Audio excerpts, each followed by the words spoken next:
Let's get started. We have a lot to talk about today, a long program. So what I want to do is start us off with a message of gratitude. And when I think of gratitude, I think of my friend and teacher, Marci Wilf, who has been posting messages of gratitude in the midst of a pandemic now for almost 2 years. And she has uplifted many, many souls. So, Marci. Thank you. Hi, everyone. I'm Marci Wilf. Thank you for having me here tonight. Among other things, I teach and study Musar in my spiritual community, which happens to be Phyllis's as well, Congregation Beth Am Israel. Musar, for those of you who don't know, is a 1,000-plus-year-old Jewish spiritual and ethical practice that flourished in Eastern Europe, in particular in the late 18th, 19th, and early 20th centuries, and has experienced revival in the US and Canada in the last 20 years or so. In Musar, we endeavor to live lives of holiness by finding balance of behavior in our character traits that allows us to be aware of and in service of others, to be aware of their burdens and needs while also taking care of our own needs. Gratitude is one of the character traits we focus on in our Musar practice. And the Hebrew term for gratitude is hakarat hatov, which literally means recognizing the good. The idea is that the good is always there, and by practicing gratitude means that we're living in full awareness of the good in what we already have. So when the pandemic, as Phyllis said, lockdown started last March, I thought, like most of us, lockdown would be short-lived and we'd be back to normal soon. By the following month, it became clear that not seeing normal for a while, we might not see normal for a while. And so I looked around for something I could do to be helpful. I landed on the idea of sharing the gratitude that I was feeling for the blessings that were present for me during the pandemic. I thought that a gratitude practice might help people see the challenges of the pandemic more positively. So since last April 2020, I've been sharing everyday gratitude quotes in the middle of a pandemic. And some commentary on those quotes with my community. For the first 6 months, I wrote every single day. But after my dad had a stroke in October of 2020, I switched to 2 or 3 times a week. And for the last 6 months, my partner in life has been sick. And so I've been writing once a week on Shabbat. I thought I would share one of those quotes and my related musings with you, as I think it's relevant for the task of healing the earth to which you've all committed yourselves. So here is today's everyday quote in the middle of a pandemic. Sadly, we're still in the middle of a pandemic. This is a quote from Angel Kyoto Williams. I don't know if you know her, a spiritual person from San Francisco, has a ashram, I think, out there, and is quite an amazing woman. She writes, "We cannot have a healed society. We cannot have change. We cannot have justice if we do not reclaim and repair the human spirit." The impact of both the pandemic and the climate change have done nothing if they have not shown the bright light of truth on our deep and urgent need to bring healing, change, and justice to our society, our country, and this precious world. I'm reasonably certain that I do not need to recite the ways in which this truth resounds to this group, but it seems to me that this quote also cites another fundamental truth, and that is, if there is to be healing, change, and justice, it must start with each one of us reclaiming, repairing, and renewing our own spirits. Because we cannot possibly affect healing, change, and justice in our world if we're running on empty. If we are so depleted and distracted that we cannot disconnect from ourselves, that we are disconnected from ourselves, from one another, from nature itself. If we cannot access our hope, our compassion, our true and best selves. This work that you are doing is really long haul work with many challenges and frustrations, and it will require your consistent and persistent passion, strength, and courage, and your hope for many years to come. So the work starts within, in each one of your hearts, spirits, and souls. And what better time than right here, right now, on this precious day, to begin to restore your human spirit. My prayer is that you will all find renewal and healing today, and on each and every day that you find yourselves needing to dig deep to find the strength to carry on this essential work. Thank you. That was really beautiful. Which sets us now up for Jonathan, who's going to be talking about the real need for us to heal and for strength and that type of stuff as we continue this long struggle.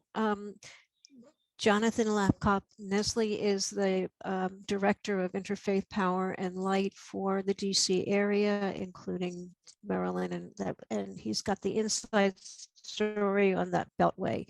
So I asked him before we got started, I hope you have good news. And he said, well, I'm not exactly, he can't make the news. He has to just tell the news. So Jonathan, tell us the situation, please. Thanks, Phyllis. It's great to be with you all. And I can start with some good news.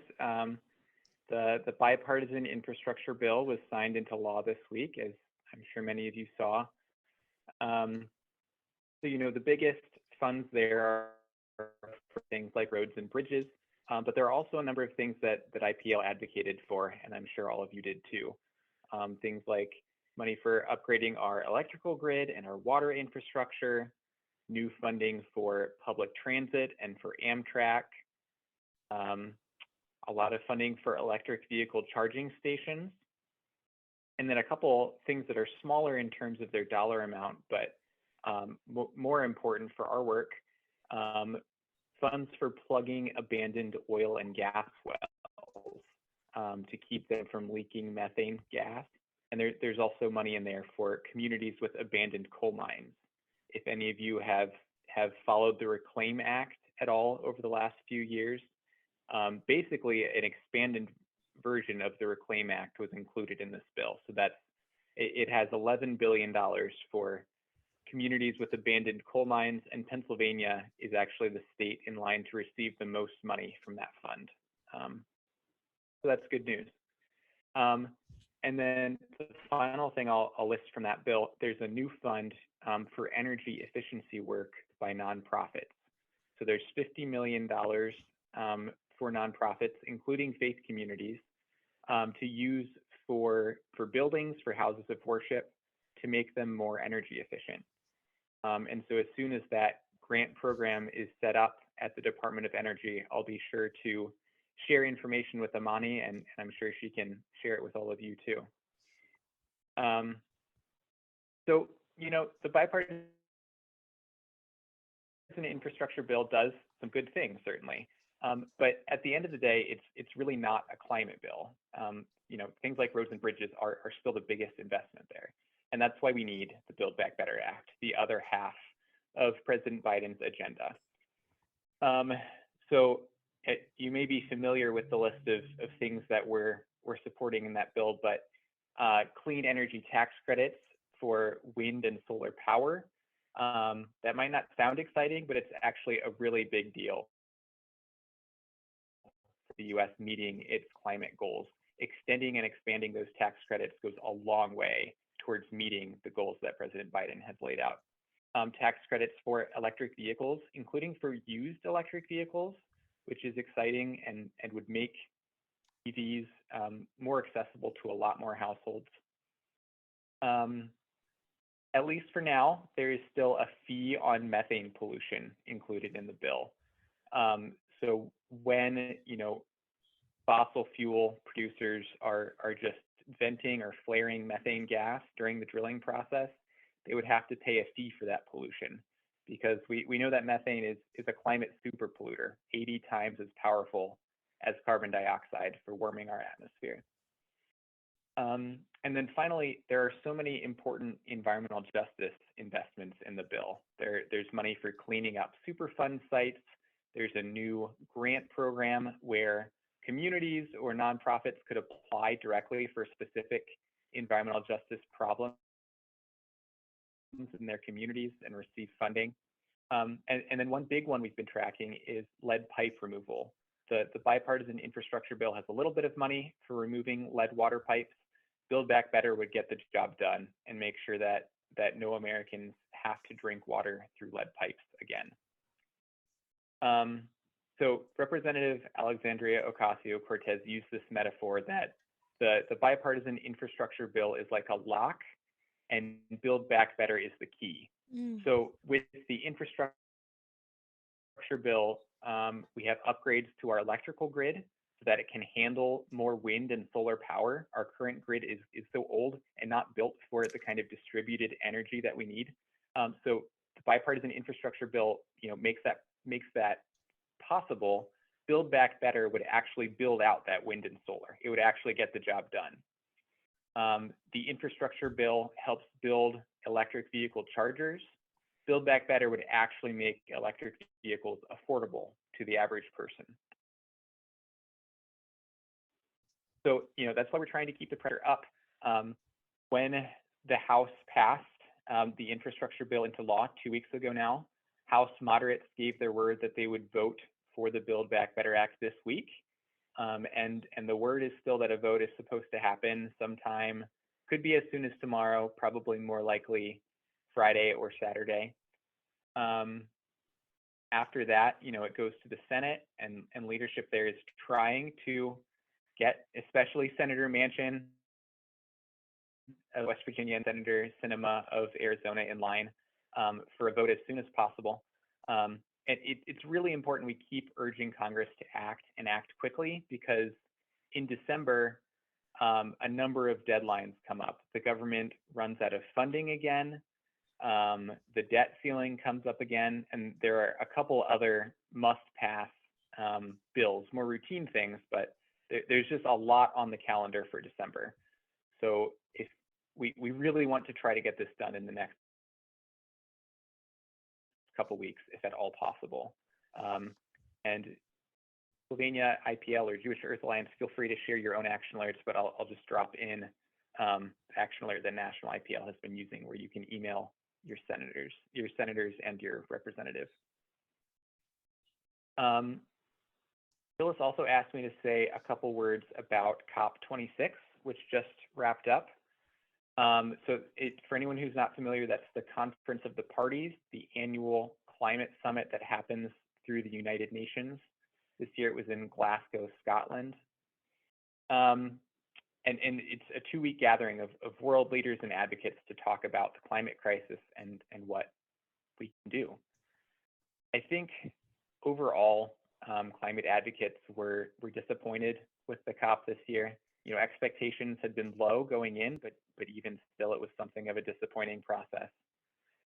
2 specific things that I'll lift up. One is a small ray of hope. Countries did increase their pledges on the climate pollution that they'll cut in the coming years, enough to keep warming to 1.8 degrees Celsius. Currently, we're on track for 2.5, 2.6, something like that, degrees of warming. So there are plenty of caveats on that. Many countries haven't laid out clear plans for how they would meet those pledges.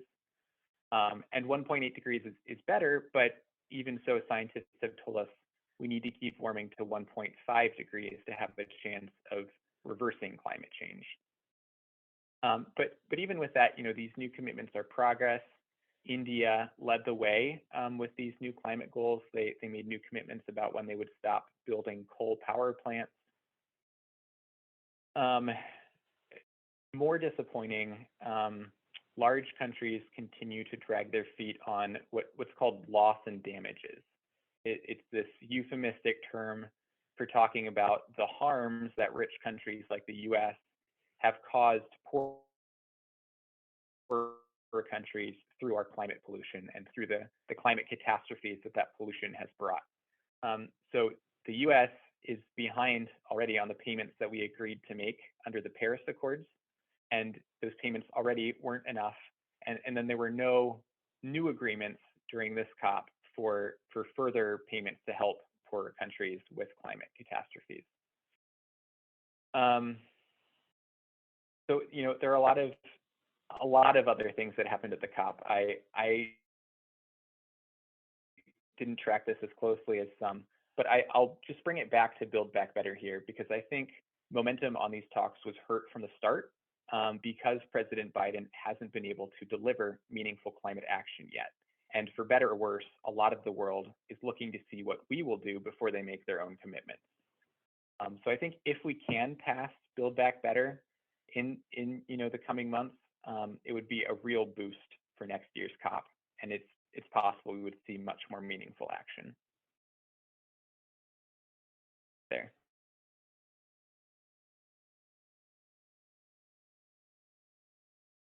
Oh, I think you're muted, Phyllis. Thank you. Thank you very much for a huge amount of information in a very short period of time. That must be the Beltway speed that you can travel at. Any rate, just before we take questions, I thought we would go to the Pennsylvania scene.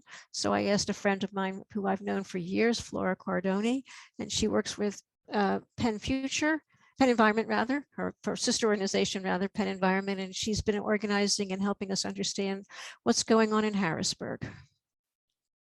Hi everyone, so nice to see some friendly faces and some new faces. As Phyllis said, my name's Flora and I'm the field director with PennEnvironment. I know a lot of you work with and volunteer with us too, but for those of you who are less familiar, we're a statewide people-powered environmental advocacy nonprofit, working to make sure everyone has cleaner air to breathe and cleaner water to drink. And of course, the reason we're here today, a safe and livable climate.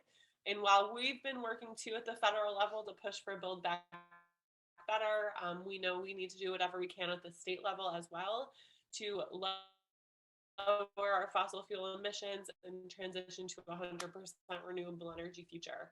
And as I'm sure everyone here knows, since IPL has been working so much on it, we have one opportunity to do that, even with the political situation we have in Harrisburg, where it's very difficult to move any bills through the state legislature. We have an opportunity to make a real dent in our carbon pollution in the Commonwealth by joining the Regional Greenhouse Gas Initiative. So I know a lot of you have been working hard, as have we for the last year, showing that Pennsylvanians support us joining RGGI. The benefits will be huge, 188 million tons of carbon dioxide reduced in the first 10 years, $2 billion for the state's economy that we can invest in weatherization and energy efficiency and clean energy, cleaning up our air. And it cleared its last regulatory hurdle, which is very exciting. However, those same pro-fossil fuel members of the state legislature that don't let good bills even out of committee to get a vote have still been launching attack after attack on RGGI. So there's a few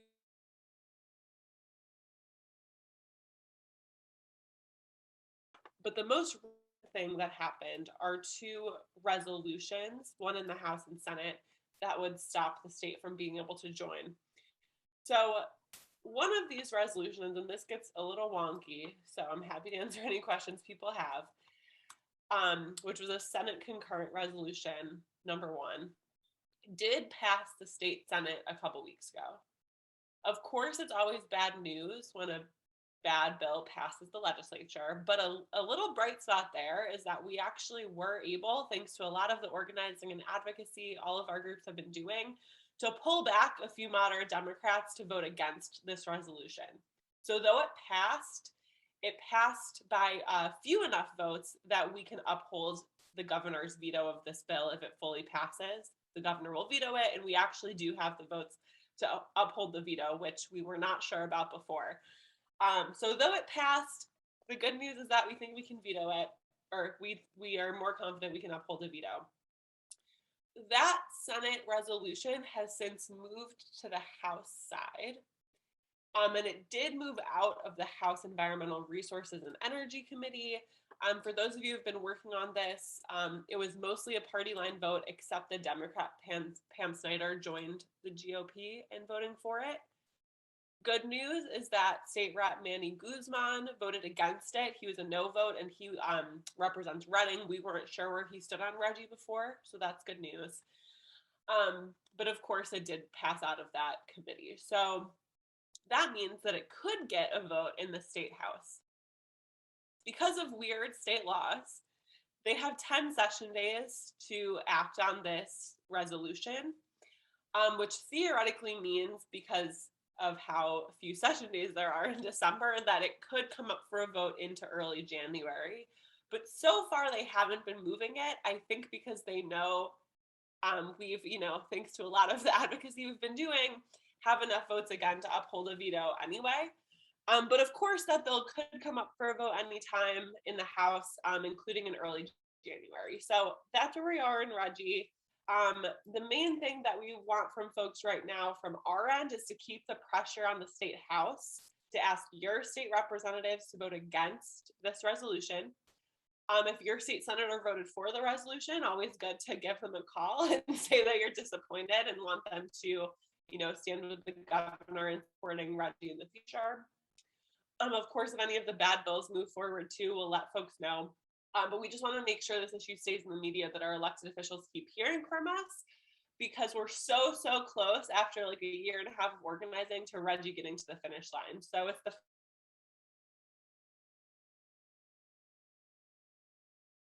we can actually join at the beginning of next year. So I'm going to drop a link in the chat right now to an action packet full of all sorts of different actions you can take on Reggie. There's a letter to the editor, talking points and templates, and sample call language and scripts for these bad bills, and some other things, emails to send, and so forth. So that's the big Reggie update. I do have two quick, if we have time, updates on other bills, but if we're short on time, I can stop. Okay. So one other thing I wanted to update folks on is a different bad bill that's moving through Harrisburg right now too, because the fun never stops. So the oil and gas industry has been shopping a bill around different state legislatures all across the country that would preempt local and county officials from basically doing anything that would have the effect of limiting gas use. So that language is specifically overbroad, which means that theoretically any municipal or county attempts to do things like improve energy efficiency or offer incentives for cleaner appliances, or do what we ultimately need to do and say that, new buildings shouldn't have gas hookups and should be all electric. All of those things could be illegal. And this local municipalities and counties would be stopped from doing that. So these bills are stripping away local control and making it illegal for these local officials to implement policies that would help us reduce our fossil fuel use and emissions. And so not only, of course, is that an issue for our climate, as we know we need to go all electric and stop using fossil fuels, but also is just an example of the state stripping authority from local leaders. Those bills are Senate Bill 275, which did pass the state Senate already a couple weeks ago, and House Bill 1947. Either the Senate bill or the House version, which is an identical companion, could come up for a vote anytime in the state House. At PennEnvironment, we've been working to get local elected officials, especially mayors, signed on to a letter that we're sending to the legislature opposing these bills. We have a larger coalition letter if any of you are parts of groups that want to sign on. But certainly I also encourage you to send an email to your own state rep to vote against these bills when they come up in the state house, which again could happen anytime. Similar to the bad Reggie bills, we're in talks with the governor's staff. He will likely veto them if they do pass, but we need to make sure we have the votes to uphold those vetoes. And we know how the fossil fuel industry play in it. So we need to make sure that all of these legislators are hearing from you to stop those from moving forward too. And then in slightly better news, I just wanted to give a quick update that at PennEnvironment, we spend a lot of time, of course, all of us here in Pennsylvania with these bad things, but also working towards a better, cleaner, healthier future. And the bill to move Pennsylvania to 100% clean renewable energy is reintroduced in Harrisburg by State Rep Chris Schrabb and State Senators Amanda Capoletti and Katie Muth. It's gaining co-sponsorship. It's, helping to push the politics on all of this stuff forward at the state level, getting more people on board with this vision of where we need to go. But one way that you can all help there is by sharing your story about why you want to see 100% renewable energy future and what that could look like to you. We're collecting videos from folks talking about why, they care about climate change, why they want this cleaner, healthier future, and we'd love for you to submit one of those. So I will share some more information about doing that as well. And of course, we don't have a date yet, but in June, we'll be doing our annual lobby day on this and other bills.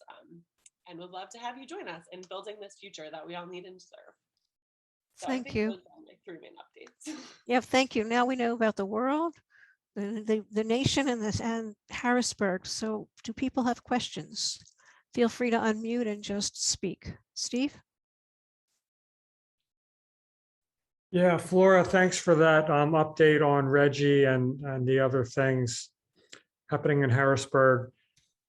Question, is there a C4 organization, meaning an organization that can lobby, that we can support to try to find people to run against some of these people in primaries, so we can kind of shake them up a little bit and show them that PA citizens mean business? That's a great question. I want to say first that PennEnvironment does have a C4 side and we do lobbying. So that's part of our organization. Our election side, however, isn't really, we support environmentally friendly candidates and canvass and phone bank and endorse people, but we're not in the business of finding primary challengers. I know that there's, of course, some national organizations that do that. But I can, and organizations like Conservation Voters of PA do a little bit more election work than us, CVPA. But if I think, I'll think about that question and get back to you. Thank you. Kelly, do you have anything to add on that? And you can introduce yourself. Steve, we're from the Conservation Voters of PA. We do a lot of work. So if you want to get involved in that, absolutely, like we would love to have you as a part of our team.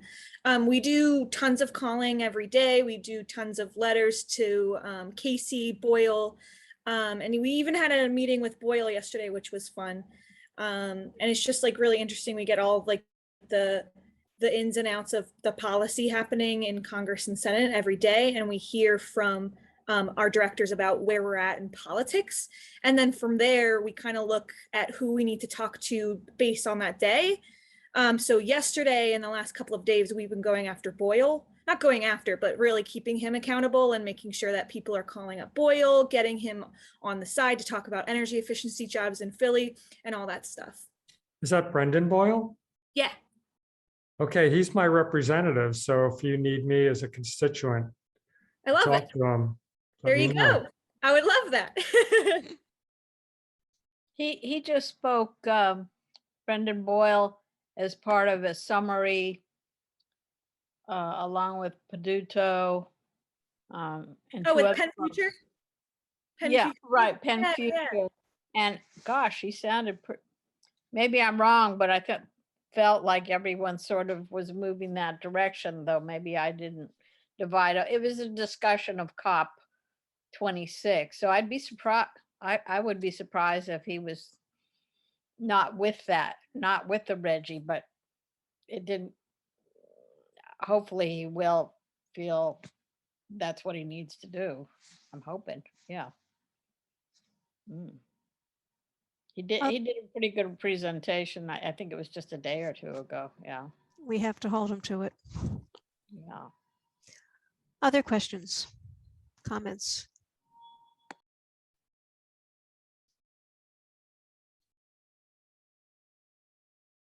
Pam DeLisio is my rep here in Roxborough. Do you have any idea how she stands on all of this? If she's supportive of all this nasty stuff, I'd be glad to. She knows me, knows me well. You should call her because she's one of those people that's kind of gets on the fence about this stuff sometimes. Ooh, ouch. So I don't Okay, know. Sure. I'd be glad to. Yeah, so I don't know on this exactly, but you should definitely call her about both of those things. Like supporting Reggie and opposing the preemption. I went to my senator's office yesterday.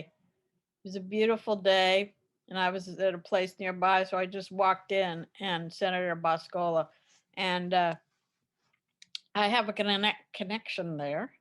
And I asked for him, and a minute later he came in and we talked, and I asked him to support these things. And he said that she had voted, pro Reggie recently. And I just said, well, thank her and keep her up. But it was sort of nice talking to someone too, who remembers my name. I think that meant something. Not that it isn't nice to have things that they can pile up and show people too. But I'll keep in mind doing that type of thing with her, and she responds. I think. Always good to talk to your elected officials at every level way more often, even if they're good, to say thank you and encourage them to talk to their Yeah. colleagues and be even bolder. And of Yeah. course, if they're on the fence, making sure they see it's a priority for their constituents. So certainly. So Bill has a question. What is the outlook for community solar in Pennsylvania and maybe nationally? Yeah, I'll start with Pennsylvania. That's a great question. We would love community solar. There are a couple bills for community solar right now in the legislature. Senate Bill 919. Let me see. Yes, authorizes local solar. Dan Laughlin is the sponsor of that as well. Who's a Republican from Erie, which may give it a better chance of passing forward. And then there's also Senate Bill 501, which I think should help solar go forward as well. That's more about increasing the state's alternative energy portfolio standard for renewable energy in that mix. I haven't heard about either of those bills moving forward, but as always, I'm hopeful that since there's a Republican lead sponsor, maybe folks will be more amenable to it. And if I hear it moving at all or there's an opportunity, I will let everyone know to call and email their folks. So Jonathan, is there anything moving forward for a national energy standard or for community solar? So sadly, the clean energy standard there was one earlier in Build Back Better, but it was taken out at Senator Manchin's request or objection. The good news is that the funding that was going to go to that clean energy standard was kept in the climate section of the bill. It was moved to even more of these clean energy tax credits and a couple new programs to help industrial facilities cut their climate pollution. So no clean energy standard in Build Back Better. Definitely be looking for news in the new year about President Biden using EPA authority to set a new national clean power plan.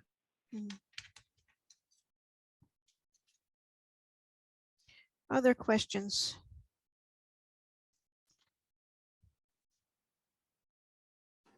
I have a question. Please. I was just wondering, like, I think both my Pennsylvania representative and senator, pretty liberal. Does it pay to contact who's ever in charge of a committee? And I don't know what the name of these committees are.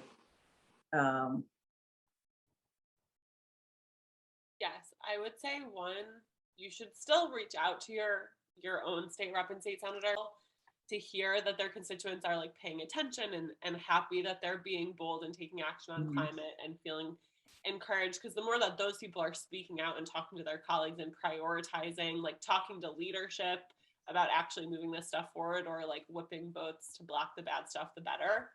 So any way that they can help on the inside to get more people on board is helpful. So it's good for those folks to hear from you too, or hear thank you when they do the right thing. I don't think it hurts to contact the head of the committees.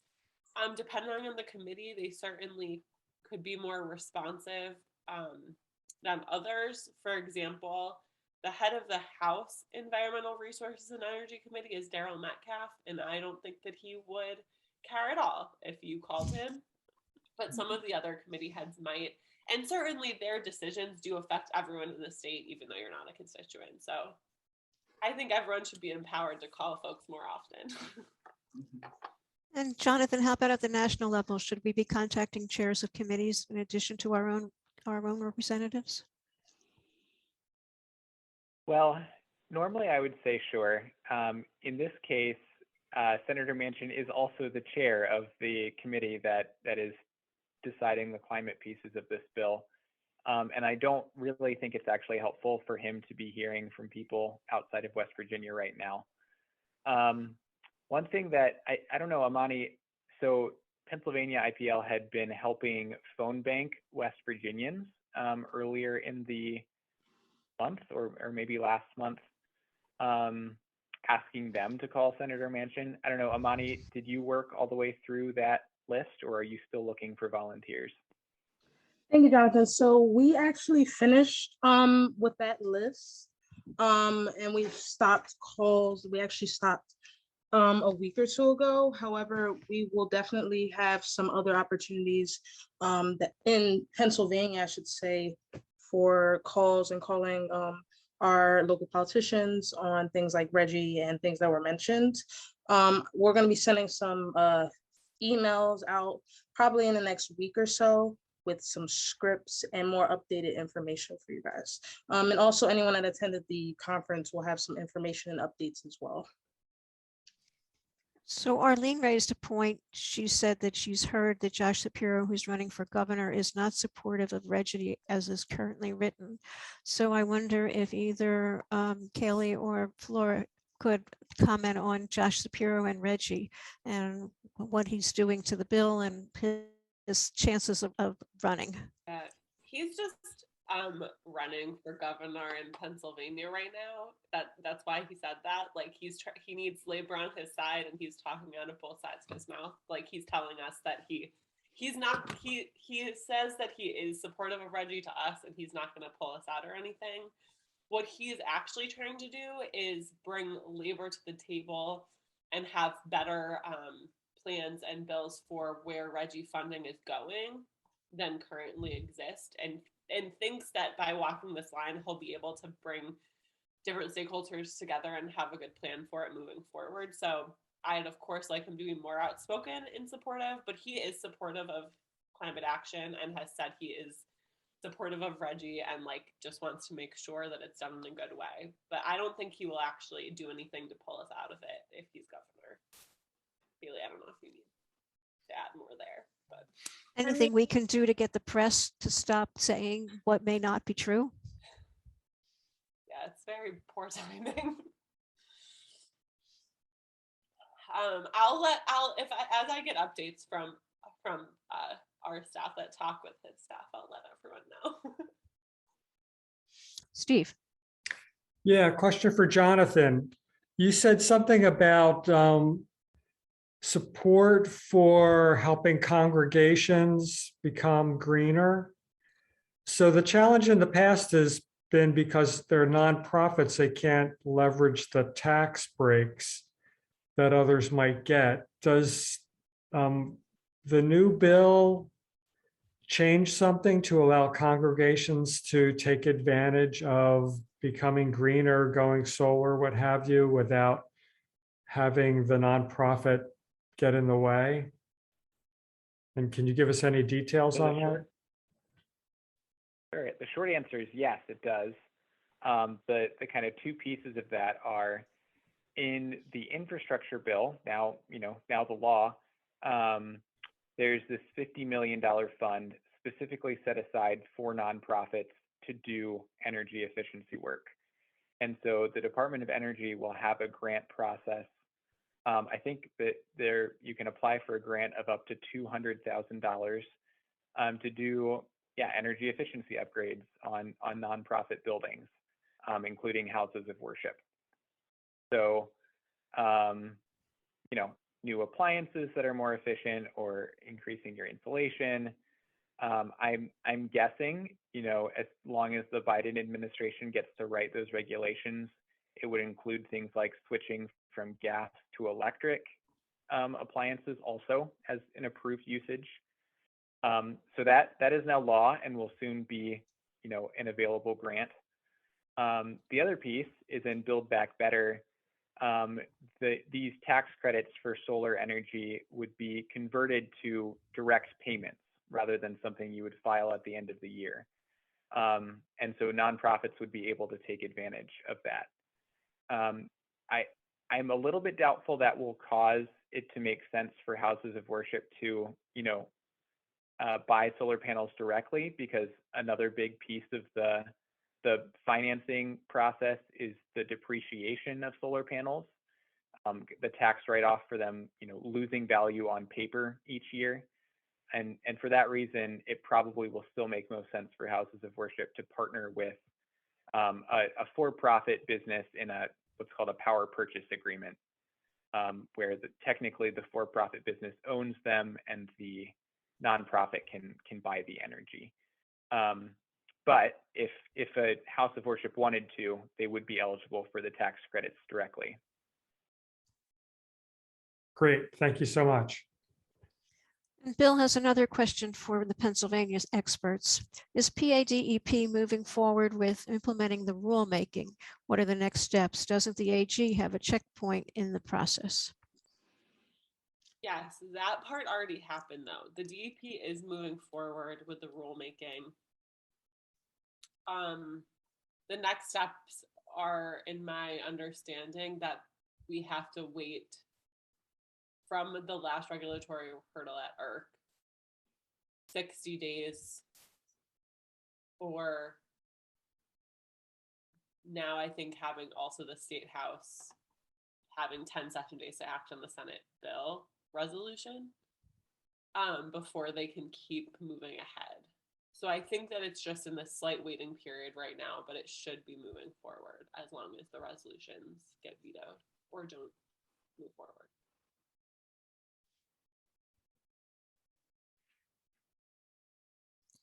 So Jonathan, I have another question for you. Are there any Pennsylvania representatives that we need to be putting pressure on more? Are we, I guess my question, are there any Pennsylvania representatives that we're more worried about than others? Yeah, so none of the Pennsylvania representatives are, they've all said they will vote for the bill, but I think, you know, the second part of your question, Representative Connor Lamb could use more attention, just shoring up his vote. And there is a second Pennsylvania moderate also. Amani, do you remember off the top of your head? I know you all had meetings with two offices this summer. Matt Cartwright. Yeah. Yeah. Sorry. No. Well, are you? Sorry, I'm not sure specifically what. Okay. So. Sure, that's fine. But yes, definitely Representative Lamb. I've read that Lamb has tweeted that he will support Build Back Better, as well as Susan Wild. Wild, yes, thank you. Wild. So yes, those two have both said they'll support the bill, and I think thank you calls for that would be very helpful. Yeah, I think Rep Wild's definitely been tweeting about supporting it for sure.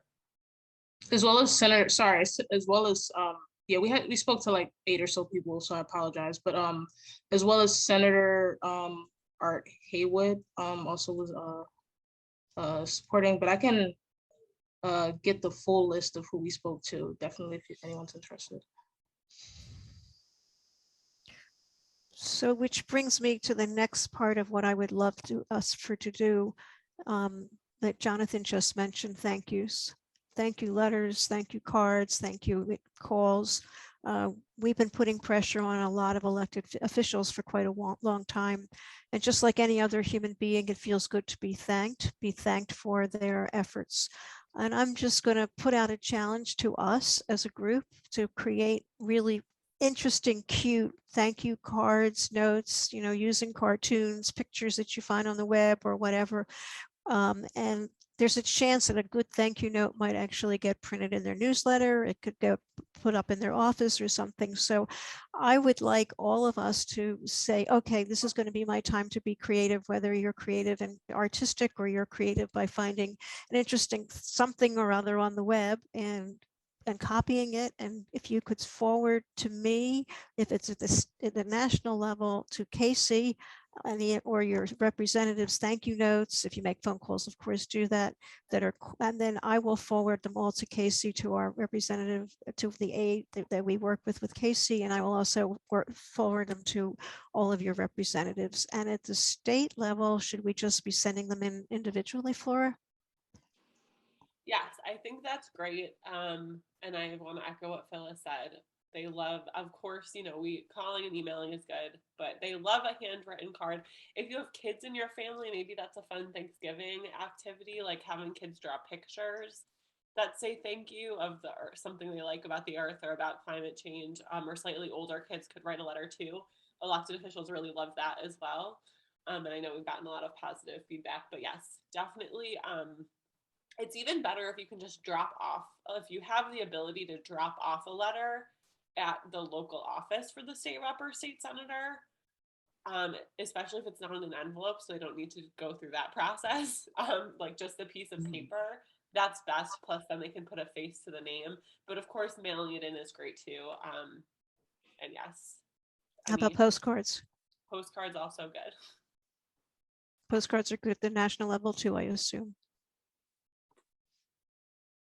Okay, so our challenge for us for the next couple of weeks is to hopefully write thank you notes to as many people as we possibly can, but we know we can be voting, we can be thanking Casey and our representatives for passing the bipartisan infrastructure bill, because that is passed. We could thank Biden also because he signed it, and we know he did an awful lot of behind the scenes work on that.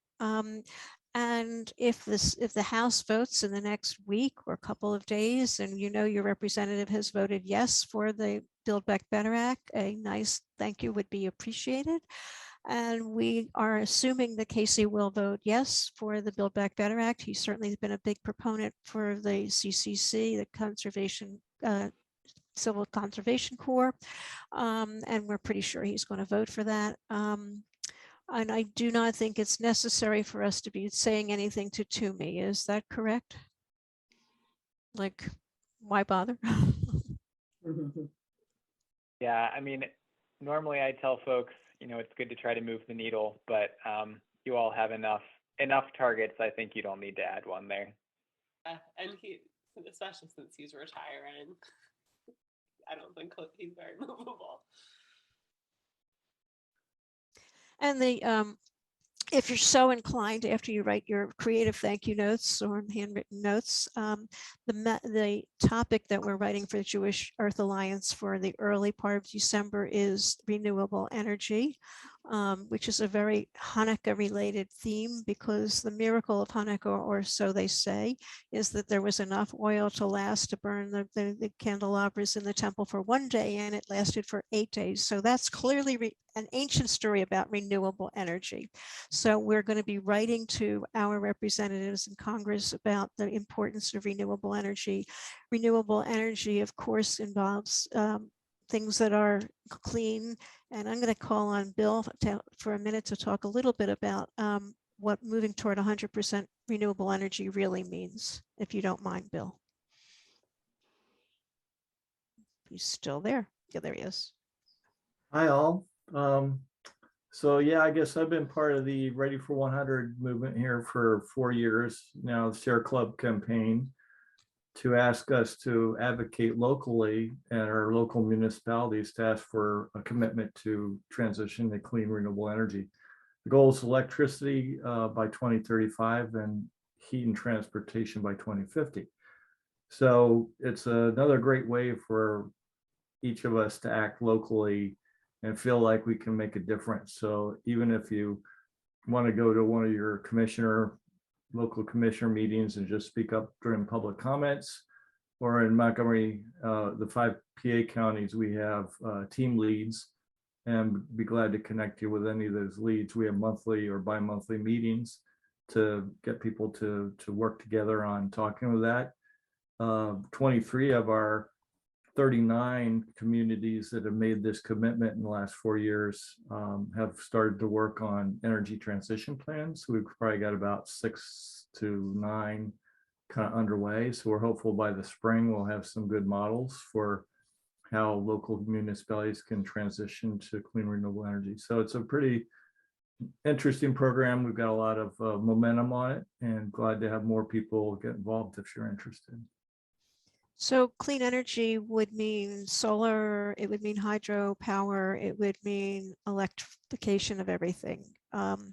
So those are the basic ways that people can do clean. There's a lot of what I would call pseudoscience out there, or things that are not yet known whether or not we can be doing these things. But the other way that we can be sequestering carbon is with trees.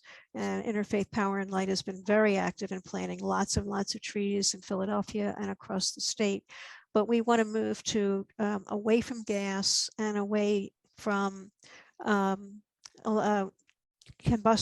internal combustible engines, so gasoline powered cars. And if the Build Back Better plan passes, there would be a lot in there to start doing that. Correct? I mean, that's what they keep saying. Absolutely. And I just wanted to flag, I put a report in the chat that PennEnvironment released a couple weeks ago that talks about what is clean renewable energy, you know, how this 100% renewable energy world is possible. So if folks want to learn more, there's a resource too. And we can all do our own part by taking little steps ourselves. When you drive an electric car, as I do, I get people asking me questions all about it all the time, and it becomes a 15-minute conversation because people are fascinated by it, and they say, well, I guess you can't go any further than like to the supermarket, correct? Because they think of the original cars that made 50 miles or something of this nature. And I talk about how I have gone back and forth to Boston with my electric car. So, I mean, you know, even whatever things we can do really help, and they raise the consciousness of people. Questions or comments that anybody else would like to make? I have to mention that Mansion drives a Maserati, and I don't think it's an EV version of the Maserati. He drives it around Washington. Woo. It just sort of somehow fits, but. And he lives in a yacht in the Potomac River. Well, that could be cheap housing in Washington. I have a question. Perhaps you talked about this. I missed the first part of the meeting. What is going on with in Pennsylvania with Senate Bill 119 that was, you know, it was a bill to try to require that any carbon tax or basically RGGI it could not be instituted without the approval of the legislature. And that was being argued back and forth for quite some time, apparently. Yes, that bill is one of the bad bills I mentioned. It did pass the state Senate over the summer, but the bad resolution that would stop us from joining RGGI got a few of those votes back. That just passed a couple weeks ago. The House hasn't voted on either of those bad bills yet, so it's Senate 119, and then let's see here, the House bill. House Bill is 637. Yes, thank you. The House hasn't voted on either of those bills, so they're waiting in the House, as is the resolution. So in general, our focus is reaching out to members of the state House to ask them to vote no on the resolution and no on either of those bad bills, because any of them, House or Senate version, since they have the Senate, could move in the House. And here I'll share again, Arthur, we have a little action packet for RGGI at PennEnvironment that has some of this info. Oh, sure. I'd like to see that.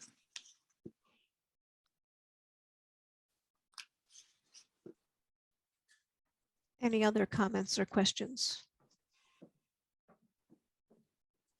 I have a question about, do we have a connection, or how many of our environmental groups have connections with the youth movement, maybe Sunrise or other youth groups? And is there a way we could try to find how to engage them more actively with some of our actions? You know, I know when they're in school, they kind of feel, you know, obligation to keep studying, and so don't want to come to some of our evening meetings and such. So I just thought that if we could get more student involvement, there might be some new energy we could activate.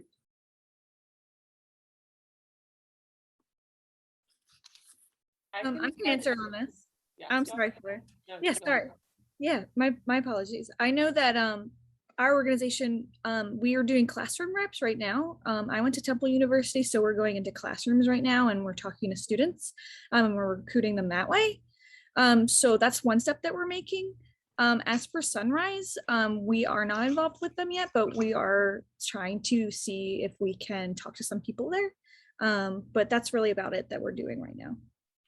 At PennEnvironment, we do some similar things. We have a pretty big virtual internship program that's like a crash course in environmental organizing and advocacy, and try to plug in with student groups on campus so they can take some of our actions and then do them on their own time.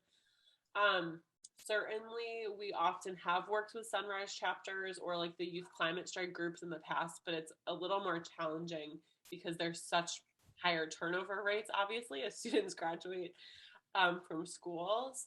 But it's definitely important. And I think if there's ins that you all have at high schools or universities, you know, getting involved, those folks involved is important.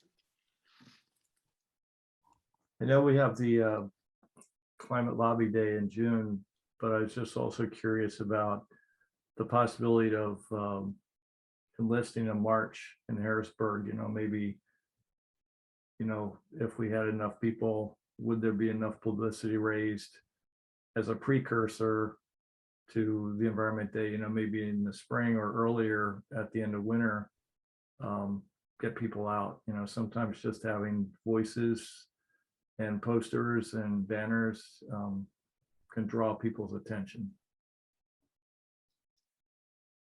I know it takes a lot of organizing, but maybe it's something the Sunrise Movement would be interested in helping. Yeah, I know I was talking to the Youth Climate Strike about doing something like that right before the pandemic too. I think that's a good idea. Well, we're coming toward 8 o'clock, and I want to congratulate all of you because I think it was Jefferson who said an intelligent person is the person who can hold two contrasting points of view in their mind at once. And if you think about it, we went from the state to the international, I mean, from the federal to the international to the state level down to all kinds of other levels. So we are clearly an intelligent group as well as being an activated group. And for that, I have a lot of gratitude, which brings us back to the message that Marci gave us in the beginning. And I want to wish all of you a very happy and grateful Thanksgiving, safe travels, and stay safe. And we will reconvene again. And if we have a reason to celebrate, we definitely will celebrate. So thank you so much. You all. Thanks Thank again you. for having me. Good night, everybody. Night.